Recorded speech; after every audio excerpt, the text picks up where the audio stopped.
All right, so we've got a lot to dig into today about what went down in New Orleans on New Year's Eve. Yeah, definitely a lot to unpack. Yeah, tons of info coming at us from all sides, Right. news articles everywhere you look. Fox News, CNN, ESPN. And I saw the Daily Mail even had a big piece on it. Exactly. It's international news now. And then you've got... Everyone's talking about it online, too. Oh, yeah. The search terms, the social media buzz, it's nonstop. It's crazy. So we're going to try to make sense of it all right here in this deep dive. Yeah, cut through the noise and figure out what really matters. Exactly what happened, why it matters, and what questions we're still left with. And I think what makes this whole thing so interesting is the timing, Oh, yeah. It wasn't just any random day this happened. It was New Year's Eve in New Orleans. Talk about a setting right. And on top of that, you've got the Sugar Bowl happening. Huge game. UGA versus Notre Dame. So you can picture it. The whole city's buzzing with excitement. Oh, totally. Bourbon Street packed with partygoers. Yes, the energy must have been electric. Oh, yeah. You can practically feel the anticipation in the air.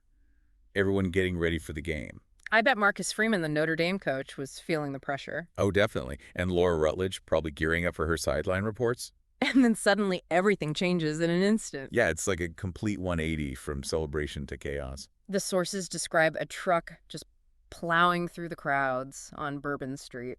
Awful. And there's no question it sounds like a deliberate attack. Right. And one detail that really jumps out at me is that there were bollards in place. You know those safety barriers you see in crowded areas? Exactly. But the truck still managed to break through. So that makes you wonder, right? Oh, absolutely. Was this planned? Did the perpetrator know about those bollards? Were they prepared to get around them? Chilling to think about. Yeah, and the aftermath was immediate and devastating. 10 people lost their lives. And the Sugar Bowl got postponed, too. Which really shows you the ripple effect of this incident. Yeah, it affected everything. I can only imagine the terror, the confusion in those first moments after the attack. And then the media just explodes. It was everywhere you turned. Local news like WWL-TV trying to get a handle on what happened. National outlets dissecting every angle possible. Even international coverage, which really shows you the scope of this thing. This wasn't just a local New Orleans tragedy. This had global implications. Absolutely. And of course, the investigation kicks off right away. They identified a suspect pretty quickly. Shamsuddin Bahar Jabbar. 42 years old. And the sources say that he was killed. But the details about his death are kind of murky. Yeah, did he die in the crash itself, or was there some kind of confrontation with law enforcement? Unclear. It just adds another layer of mystery to this whole thing. Right, and then you throw in the discovery of IEDs. Oh, yeah, that changes everything. Suddenly we're not just looking at a single tragic event. It's potentially a much bigger, much more sinister plot. Exactly, and that's where things start to get really complicated. Yeah, this is where we got to tread carefully. For sure, we'll dive into that in the next part of this deep dive. Looking forward to it. Me too. Okay, so like we were saying, this is where things get a little bit tricky. Yeah, for sure. We're seeing a lot of sources throwing around terms like terror attack. Right, and there's mention of an ISIS flag found somewhere in connection to this Jabbar guy. Exactly, but here's the thing. The FBI investigation is still going on, right? It's early days. So we can't just jump to conclusions and say definitively that this was terrorism. You've got to be careful not to endorse any particular narrative. Yeah, stick to the facts. Just report what the sources are saying without, adding our own opinions. Exactly. And speaking of opinions, you've got political figures weighing in now, too. Oh, yeah, I saw that. Governor Landry, the mayor of New Orleans, Cantrell. They both released statements. Which kind of shows you how quickly this incident became politicized. Right. And it makes you think about the bigger picture, doesn't it? Oh, for sure. Like this whole issue of security in public spaces. Especially during big events like the Sugar Bowl. It's a tough balance. Yeah. How do you ensure safety without preventing people from enjoying themselves? That's a dilemma cities all over the world are grappling with. Absolutely. And then you have to think about the victims. Yeah, it's easy to get caught up in the investigation and the political debates. And forget about the human cost. 10 people died. And countless others were injured or traumatized by what they saw. Their stories are just starting to come out. And it's important to remember that these were real people with families and friends and lives cut short. This wasn't just a statistic.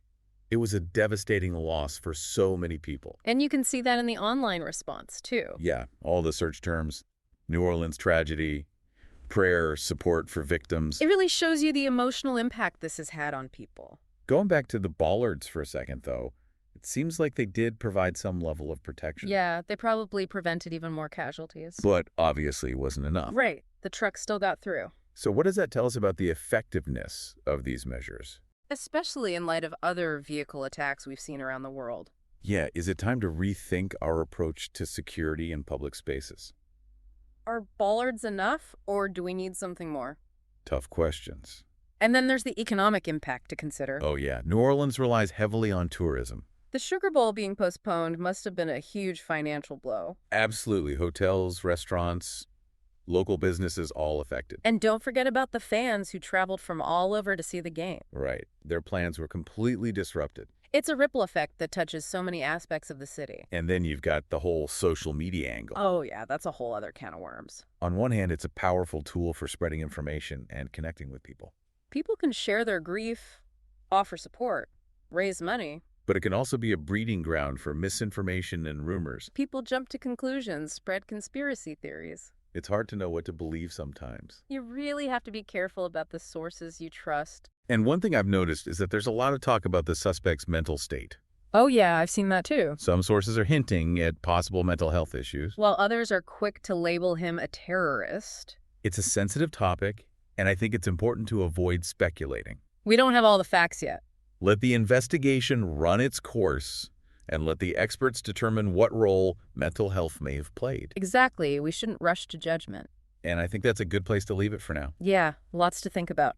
This incident raises so many questions. About security, about our society, about how we respond to these kinds of events. And we're going to keep exploring those questions in the next part of this deep dive. Can't wait. It feels like we've gone through a ton of information about this incident. Yeah, we've barely scratched the surface, really. So much to unpack. It's like trying to grab smoke, you know? Right. So many layers, so many threads.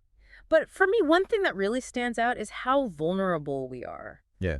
Like, we think about security measures, bollards, all that, and it gives us this false sense of security, maybe. Meaty. But then something like this happens, and it's a wake-up call. It makes you question everything. Will we ever feel truly safe in a crowd again, you know? Yeah, how do we balance that need for security with our desire to, live our lives? To celebrate, to come together. Tough questions. No easy answers, but I think awareness is a good place to start. Okay. Not living in fear, but just being more aware of your surroundings. Being vigilant. Exactly. And if you see something, say something. Right. It's about community, too, looking out for each other. Because in the end, we're all in this together. Exactly. And we can't forget about the victims. Absolutely. 10 lives lost, and so many others affected by this tragedy. Their stories need to be heard. We can't let this become just another headline. Another statistic. These were real people. With families with dreams. And their loss is a profound tragedy. It is, and I feel like we've asked a lot of questions today. We have. And maybe that's the point. Maybe there aren't any easy answers. This deep dive leaves us with more questions than answers, I think. What does it tell us about security in public spaces? How do we balance celebration with vigilance? What will the long-term impact of this event be on New Orleans and the nation? So much to think about. So much to process. But as always, we encourage you to keep digging, to stay informed. Talk about these issues. Stay curious and stay safe. Well said. Thanks for joining us on this deep dive. Today is your lucky day. Today is the day that our $3 website works for you, paying you directly to your PayPal daily. Imagine $3 ongoing continuous payments to your PayPal account. Imagine falling asleep and waking up to $300 in your PayPal account. How would this make you feel?